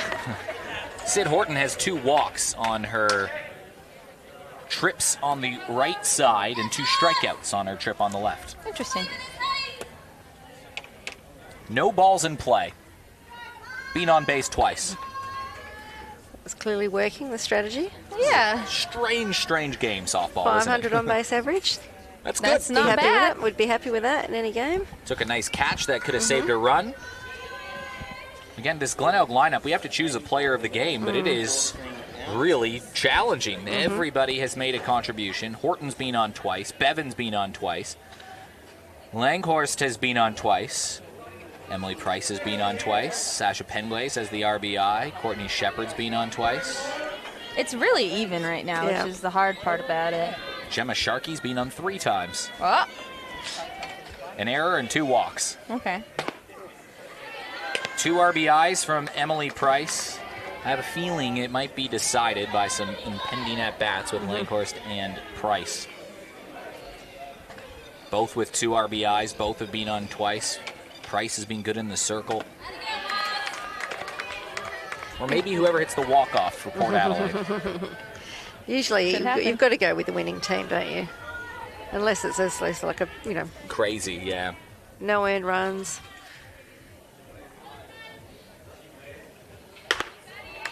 It looks as though we're just struggling to find a little bit of the strike zone right now. So really good time call by Jess to go and calm the pitcher down, understanding that these are pinch hitters in Pinch right now. hitter, yeah. So young girl hasn't played a lot. Yeah, you have a little bit more leeway with throwing the ball closer to the zone than you normally would with some of those more mature and leader type batters. Now Laura Murray.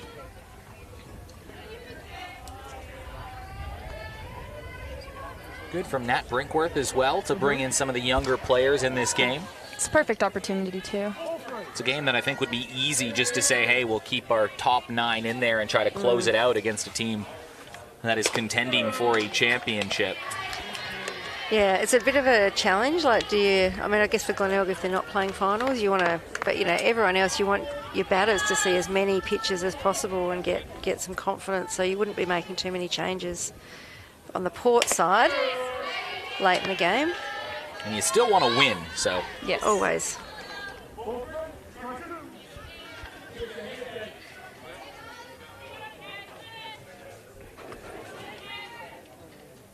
I think Laura's been around. She's played a bit of B grade.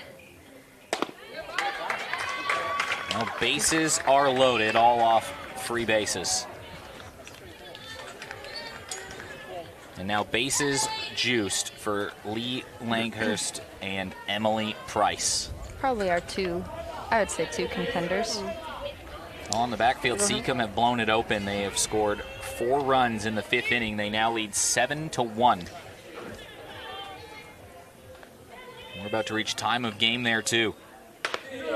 That score holds. Seacombe will have played their last game of the season right now, but they'll move into top spot on 32 points, although Walkerville and you two still have control of your own destiny. As it stands now, you would have to win that game and not allow 11 runs. Formulas become easier late in the season, don't they? Yeah. Oh, I mean, and the tricky thing is not everyone had the same amount of games to play with some of those Wednesday nights. We obviously had a lot early in the season, so we had played more games than everyone. And a crack shot to left field, a good opportunity, or a good effort rather, by Brie Marcelino, but it's the 3rd RBI of the day for Lee Langhurst. Bases stay loaded, and it is 11-4. Maybe they can put the sprinklers on during the game. It'd probably feel really good right about now. Yeah.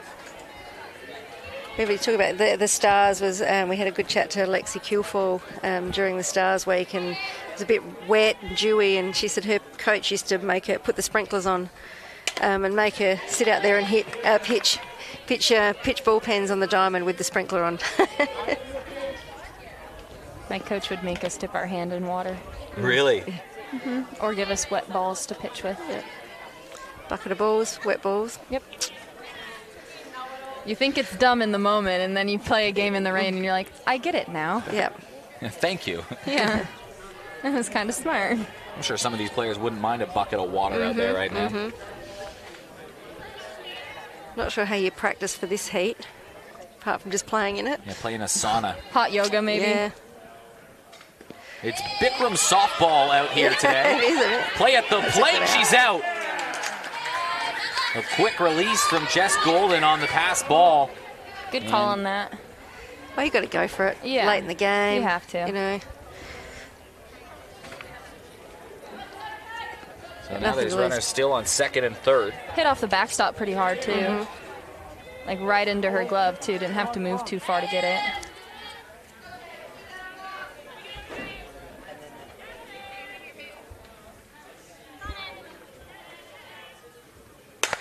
This ball is crushed. Back to center field. That's Is it gone. gone? It's Just. over the fence. Emily Price, her 4th home run of the year. It leads the competition. So close to a grand slam. Yeah. So close to a grand slam. I think that she did have a little look at Sydney as she crossed the plate then. Like, how dare you? Yeah. Well, that might have just won her a few nice, tasty treats as Can't go well. past that. That is her 5th RBI of the game. She's now up to 23 on the season. It leapfrogs Jess Maslin. So Emily Price now leads the competition in home runs with 4. She's second with 23 RBIs. Oh, smoked. Unbelievable. Just happy she gets to jog. Yeah. A stress-free trip around the bases for Emily Price. She's like a lower pitch, Yeah. too. I mean, she's a hard batter to throw against. I mean, she hits the high ones, she hits the low ones. Big strike zone. Glenelg had scored 17 runs in their previous 9 games. They have 14 this afternoon. It wasn't a bad pitch either from Geldof. Like, that was low and in. That was actually probably where you want to throw it. Sometimes you'd have to tip your cap. Yeah. Maybe we just need to throw it down the middle over the plate and see what happens. Well, Port Adelaide will still have another crack at this. Some rules different and different codes and tournaments as well. They are up 10 runs. Had they been up 10 runs 3 outs ago, this game would have ended. But Port Adelaide will still have an opportunity to bat.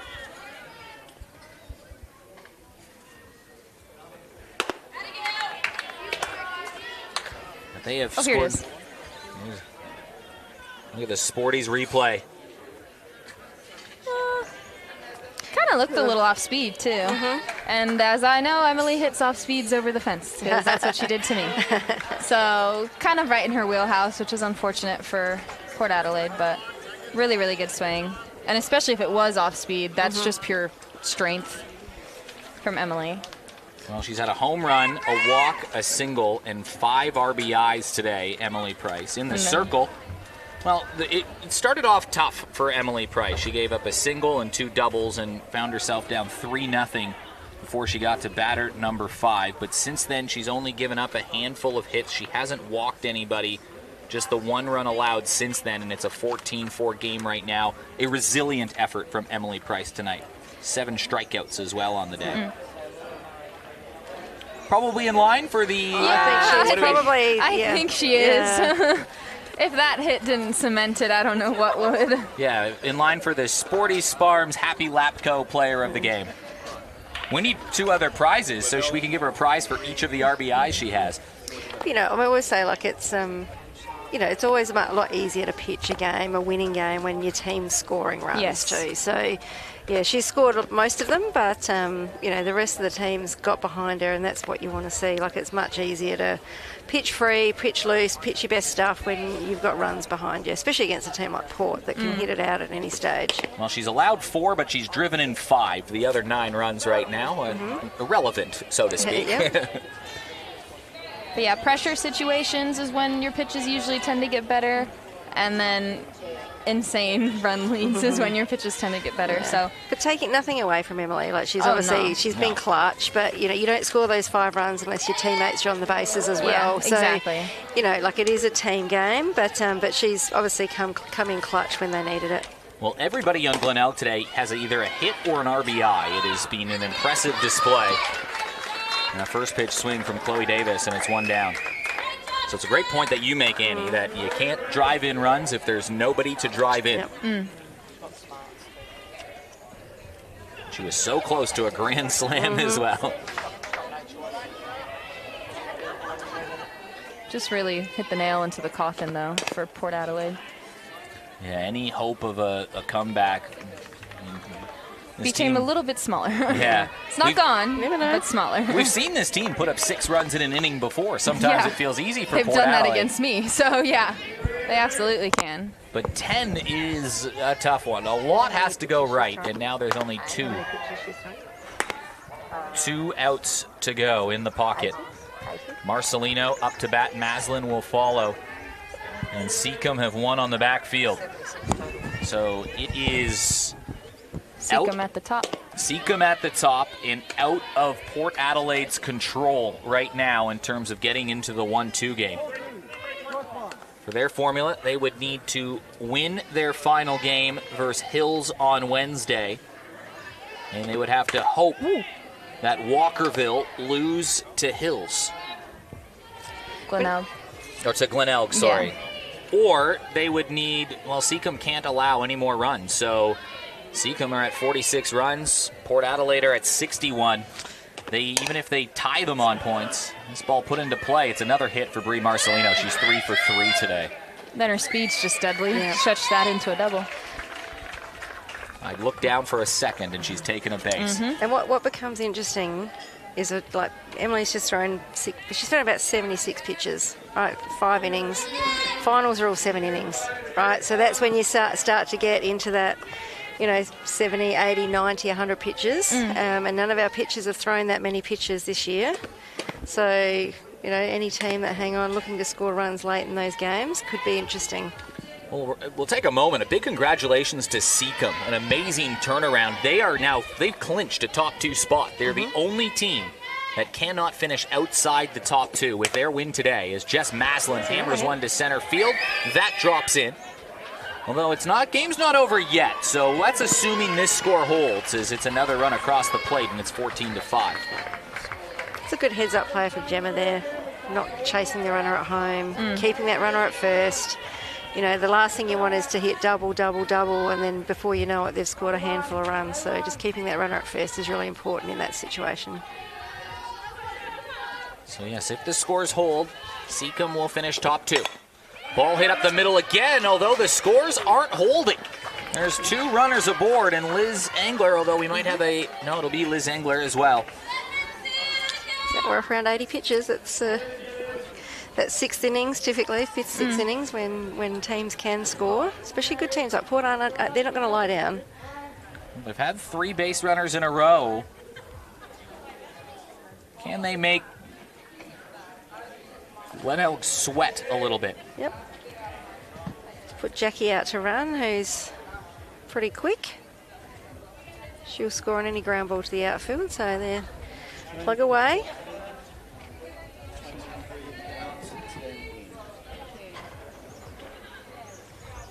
That's just a straight swap. I mean,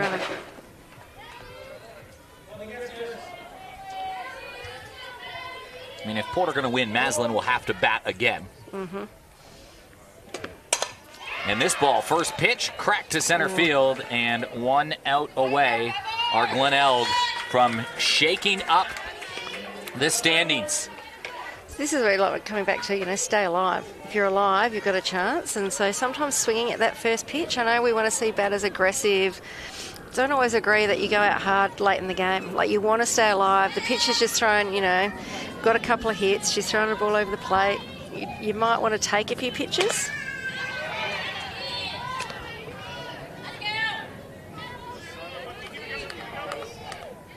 Montana Edwards has struck out twice today. She had to leave that pitch, really. You're not chasing that with 2 out. And we probably had a couple of free strikes in there if she'd thrown it over the plate. You don't want those batters. They should be taking a couple of pitches here. And if you're from the softball school of Linda Martin or Dave Gooley, you're probably taking a strike or taking even 2 strikes in this situation.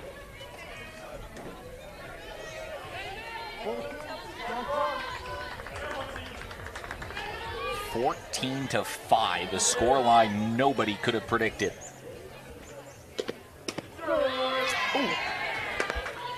Now 1 strike away from completing the chaos at the top of the standings.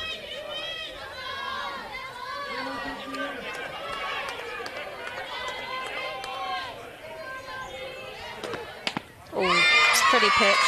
So that was probably predictable what she was going to throw, that down and in, but it was a good pitch. Well, the puzzle has become a little bit more complete. Seacombe will play in the 1-2 game. West Torrens will play in the 3-4 game. If Walkerville win against Hills on Wednesday night or tie, they will play. No, I think it has to be a win. Has to be a win because Port Adelaide have 30 points as well. So if Port Adelaide win and Walkerville tie or lose, then Port Adelaide will be second. But Walkerville now control their destiny in terms of finishing with a top 2 spot. Port Adelaide lose control of that destiny. They need to beat Hills and get some help. Yep. Although this Glenelg team, they just scored 14 runs, so it is by no means over. We'll let Annie and Taylor break down a little bit of what we just saw. I'll leave you to it. I'm going to go and grab Emily Price. Yep. I think it's fair to say with her 5 RBIs. Yes. We good with that? All right. Well, it's good to see Glenelg come from behind and a lot late in the season, and yeah, they're never a team to take too lightly, and they haven't all year really. So Really big surge by them at the end. yeah, when they started the season well from memory, and they probably had a little bit of a hiccup in the middle of the year, middle of the season, and they're finishing strong. So yeah. I know we're probably a little bit biased sitting here, but we'll hopefully make that winning streak come to an end. But yeah, no, good on Glenelg and great team effort as well. Absolutely. See Eric with Emily.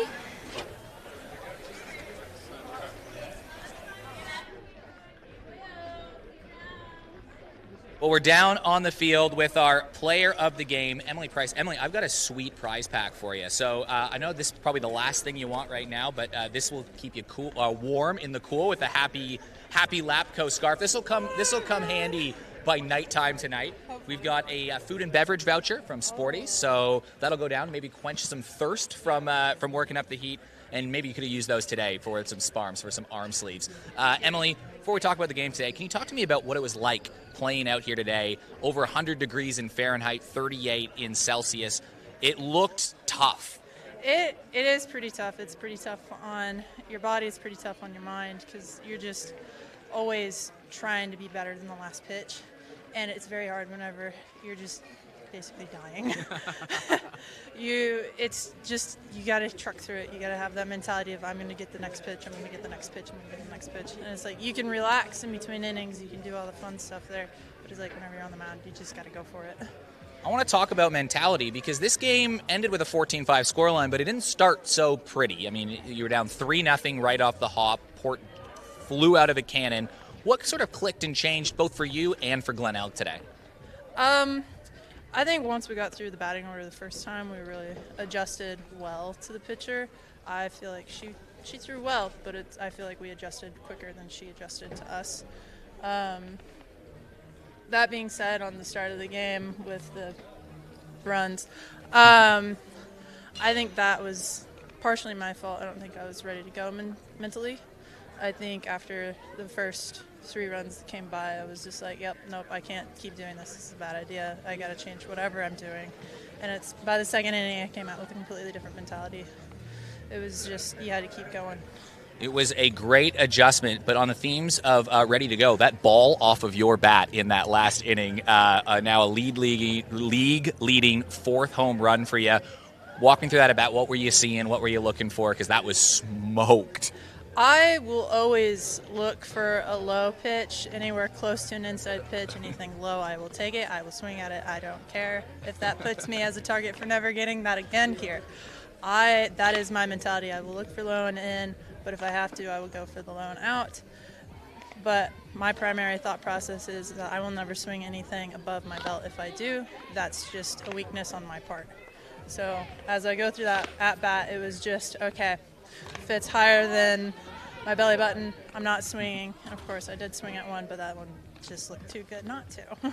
Yeah, well, the result worked out pretty well. Emily, our player of the game, 5 RBIs, a great comeback win for Glenelg, causing some chaos in the ladder and clinching some teams. Emily, congratulations. Thank you. All right, let's throw it back to Annie and Taylor. Thanks, Eric. So great game by those 2 teams. Great to see Emily and the Rebels get a win late in the season. And, we're looking forward to the last A-grade game of this evening with Sturt and West Torrens. 7 p.m. Going to head out there and obviously cheer on both those teams, but also cheer on KT in his last game for tonight. So hopefully there's a few people that hang around and, pay their respects to KT and everything he's done for the game tonight. And some big games on Wednesday night. There's 2 huge games that will matter in terms of Port Adelaide needing to win against Hills to put the pressure on you and Walkerville. And Taylor Cottle, I think you just got the book from Emily Price about where not to throw her right there. Yeah, I was about to say, I got a little bit of scouting done today, me and Annie, so it was a great game, but, you know, you always have your little second agendas when you're watching teams you're playing soon, so, yeah, no, it was a really good game to watch and a really great interview by Emily to just hear what she has to say. Well, thank you very much, Annie and Taylor, two great softball minds. I always feel like I learn a little bit of something every time I'm near one of you. And get both of you at the same time, unbelievable. I'd love to, those breakfast conversations. We're roommates, you know. Yeah, what those flies know right now, I'm sure a lot about softball. So it's a lot of softball. It's a lot of softball. Yeah, I've shipped my girls overseas, and so I've had to have someone come in and chew their ear off about softball, so it's been fun. I like it a lot. Thank you very much for joining us. Thank you very much to Mitchell and the Space Quake team. We'll be back on Wednesday night, and there's a lot on the line in terms of finals positioning, which start 1 week today. So on behalf of everybody, my name is Eric Balnart. Thanks for tuning in, and we'll see you on Wednesday. Thanks. See ya.